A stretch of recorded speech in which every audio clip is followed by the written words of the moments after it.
Eu sou Débora Malta, sou médica veterinária, professora, trabalho com animais de vida livre, animais de resgate. Eu atuo como um apoio, atendimento veterinário de atividades fiscalizatórias. E sou mestre em ciência animal, estou fazendo doutorado em ciência animal também, trabalhando com maus tratos, animais resgatados ou apreendidos. Estou presidente da Comissão Regional de Animais Selvagens e Meio Ambiente do CRMV Bahia. É importante entender o que é um animal silvestre, o que é um animal selvagem, o que é um animal exótico, né? Então eu particularmente sigo as definições, né, de leis nossas daqui do Brasil, que determina que o animal selvagem é aquele animal que não é domesticado, né? Não tem o convívio humano, não passou por um processo zootécnico de domesticação como os nossos animais domésticos. E aí, dentro desse grupo de animais selvagens, a gente cria, né, os grupos que são os animais selvagens da nossa fauna e os animais selvagens de fauna externa, de outros países, são chamados exóticos, e os nossos seriam os animais silvestres. Além da clínica, né, que vem crescendo bastante, é uma clínica de pets, chamados de pets não convencionais, são os animais que são recebidos em clínicas e a partir da cirurgia, além das especialidades, né? Hoje, a medicina veterinária está criando especialidades, né, proporcionando, na verdade, profissionais mais capacitados naquelas áreas específicas. Então, oftalmologia, ortopedia, então é uma das áreas também que estão crescendo bastante em relação aos animais silvestres. O médico veterinário ele precisa obrigatoriamente estar presente no resgate de fauna, no monitoramento de fauna, para estabelecimento de algumas empresas, indústrias, né? Existem diversos programas de conservação, projetos de conservação de ONGs ou de instituições governamentais que também exige a presença do médico veterinário. A docência, né, de várias universidades, hoje todas as faculdades e universidades têm a disciplina, tem a área de animais silvestres, aborda a área de animais silvestres.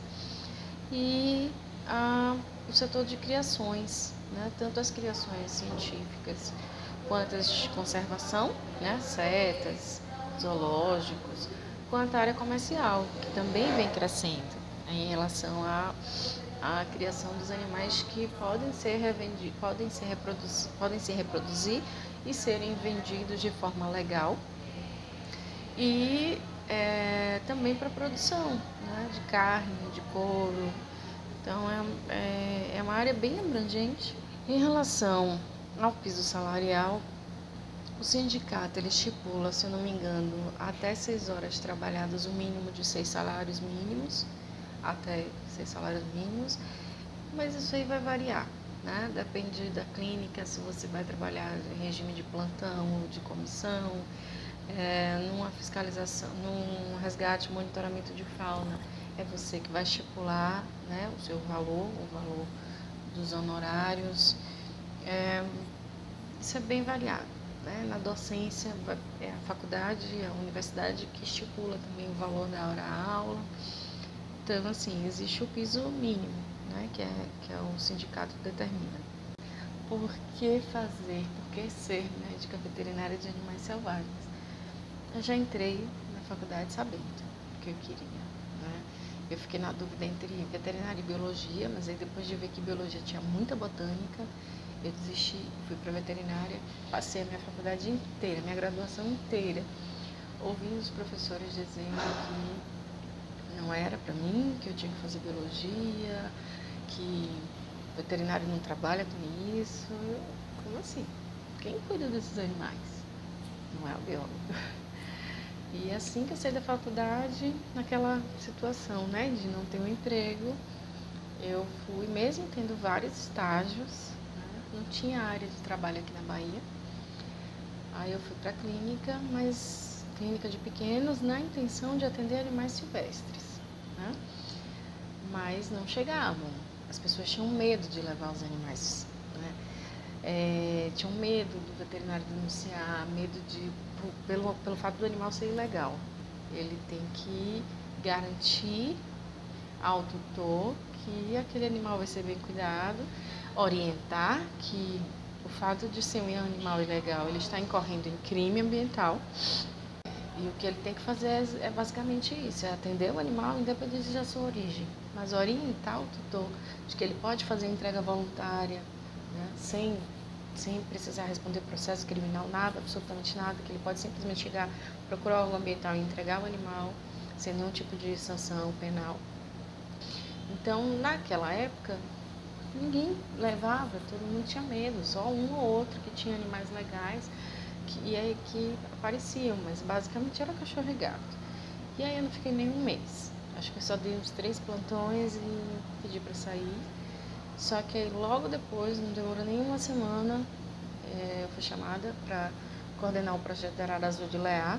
O profissional, o médico veterinário, ele não sai da faculdade formado, né? Ele precisa de um estágio, ele precisa de estágios naquela área que ele pretende trabalhar. Hoje a gente já tem residências em quase todas as áreas praticamente.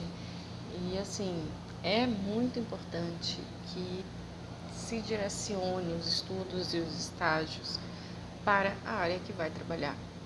Porque você só fazer a graduação, só cursar as suas disciplinas e sair da faculdade, não sai capacitado. Se não tiver estágio, se não tiver experiência, não sai capacitado. Então é muito importante que dê continuidade, que faça uma residência, que faça uma pós. Na área de selvagens a gente tem diversas pós-graduações, tanto para clínica quanto para manejo e cirurgia, né? Hoje a gente já tem várias universidades também que oferecem residência em animais selvagens.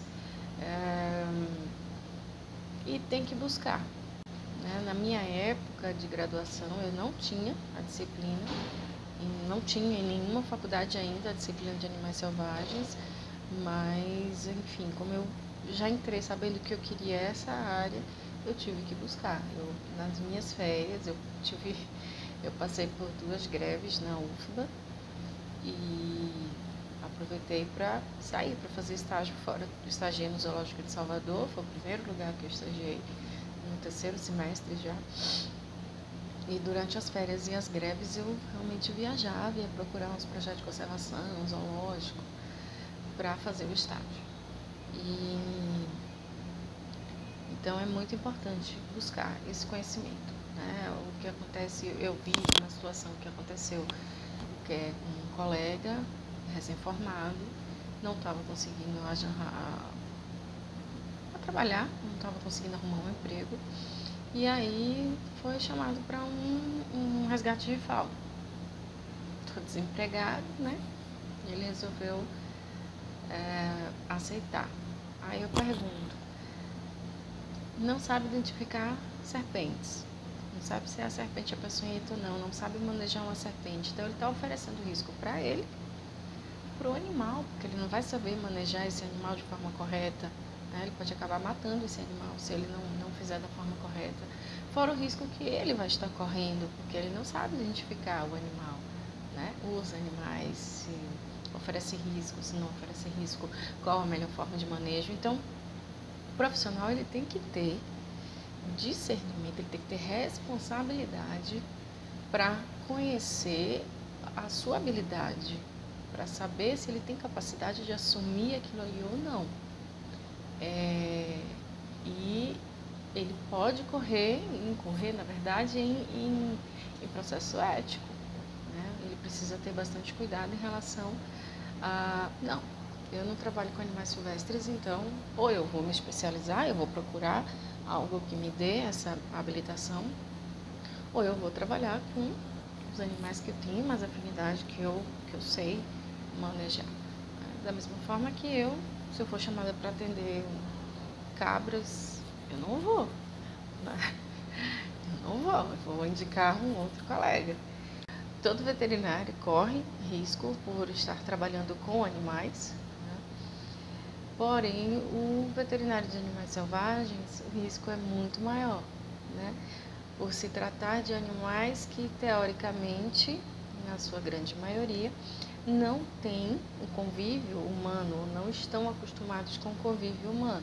No resgate de fauna, você tem que sair recolhendo os animais, serpentes, anfíbios, mamíferos, né? O que for. Numa clínica, você já tem um animal que tem esse costume, não é domesticado, mas ele tem o costume do convívio humano, então é menos risco, mas é muito importante em todas as áreas, né?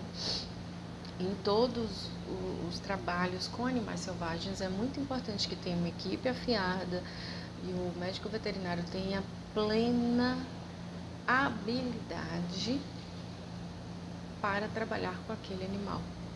Ele tem que conhecer o comportamento daquele animal e ele tem que saber a forma de manejar. Tem animal que você pode conter segurando pela cabeça, outro animal você não pode segurar pela cabeça, você tem que segurar pelas garras. Então, tem que conhecer.